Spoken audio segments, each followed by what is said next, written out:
So welcome everyone. It's my pleasure to introduce Jessica Montgomery Riley.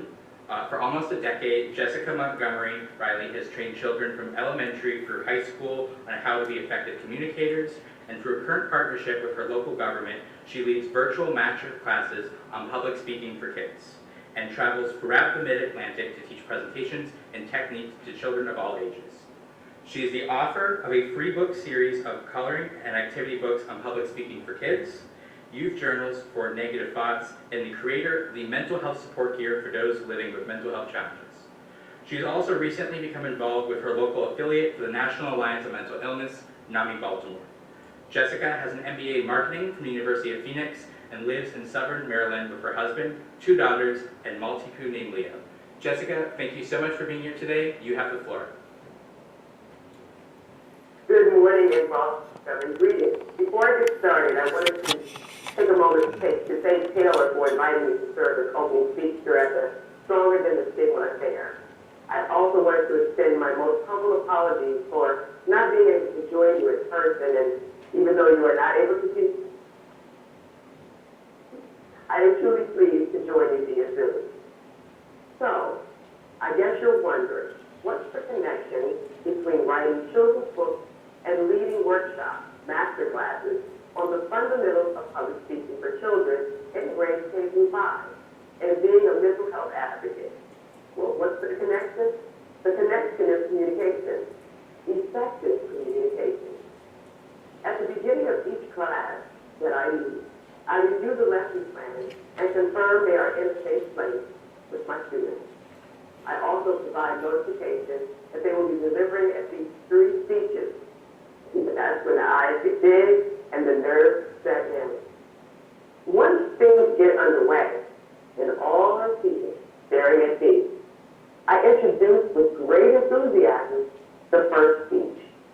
Students are asked to share their first name, grade, and name of their school.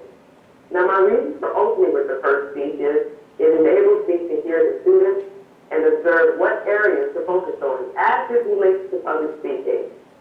Sometimes it's tone, volume, or just nerves.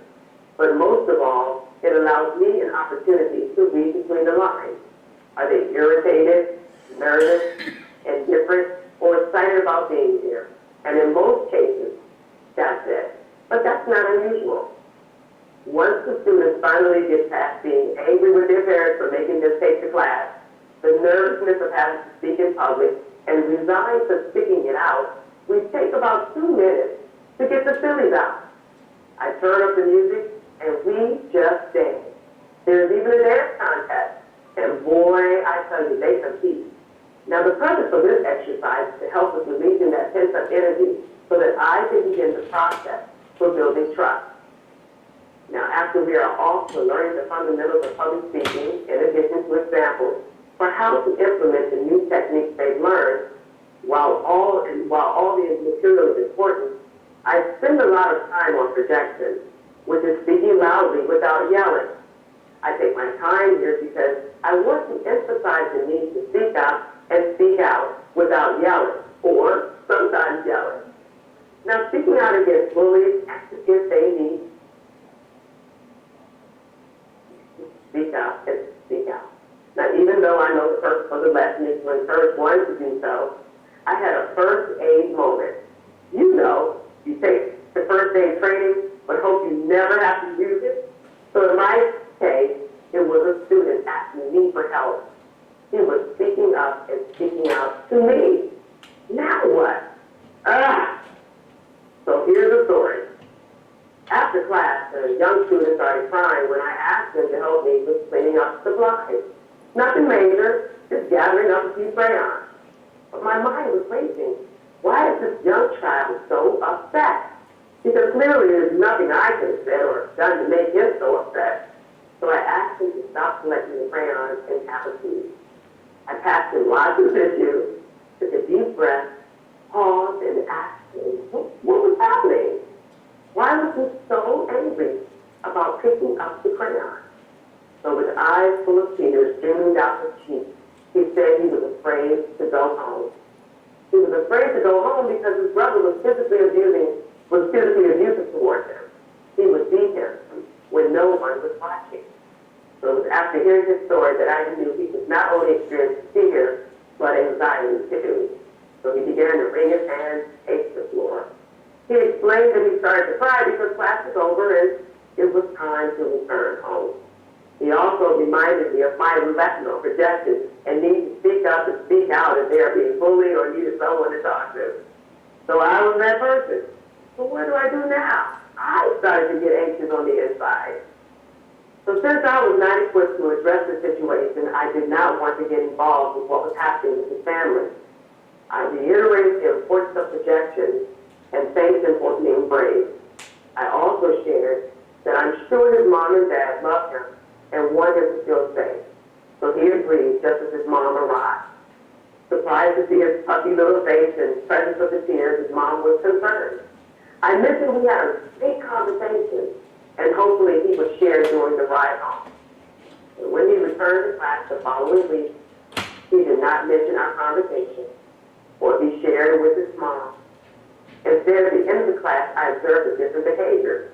So I'm not sure if he learned to hide his feelings or if there was really a change at home.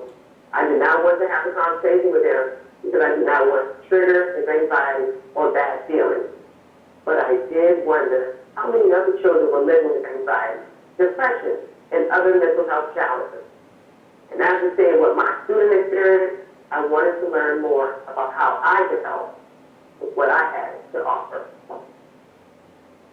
The Jason Foundation reports there is an alarming decrease in suicide between the age of 10 to 14.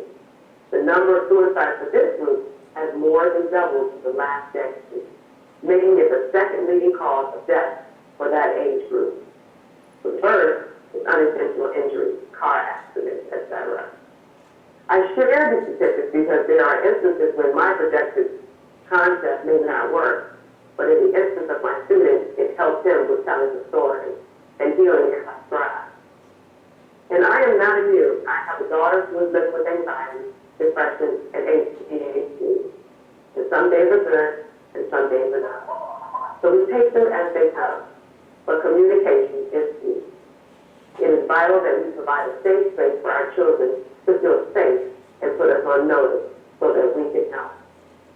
I know that the statistics are on the rise, and I wish I could do more, but I've learned that with more training, which is where NAMI comes in, I can not only help the child, I can support families and caregivers by serving as a facilitator for training and being present when there's a crisis, so within my family or one of my students.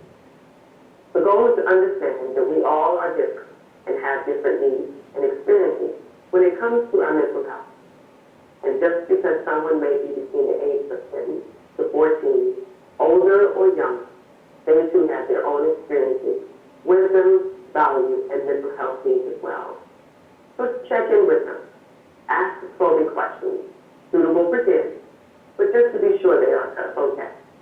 And we must continue our efforts to cast away the stigma surrounding mental health and that it only affects adults. It matters. Before I end my message this morning, I wanted to share with you the affirmation we include in our journals for youth to support their mental health journey. The journals are called Negative Thoughts Go in Here. That's it. So here we go. You are human and not perfect. It's okay to be you.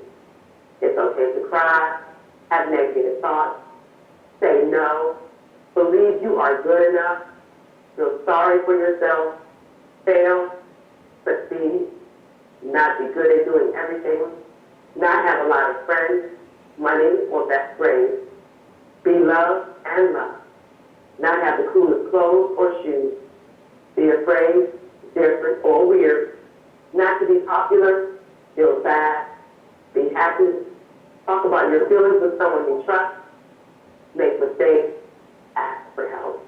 It's okay. This too shall pass. My name is Jessica Montgomery Riley, and I thank you again for the opportunity to join you this morning and spend this time with you. Thank you so much, Jessica, for joining us today. I know you had another event, so I'm really happy that you were still able to be here to join remotely. We are hoping to be able to host Jessica in person for a workshop in May for Mental Health Month, if things work out. So Jessica, I'll be reaching out to you about that. And everyone here who's in the audience, there's a lot of other workshops happening today, other guest speakers, so make sure you take a look at your schedule. Thank you again, Jessica. Let's give her a huge round of applause. Thank you, and thank you.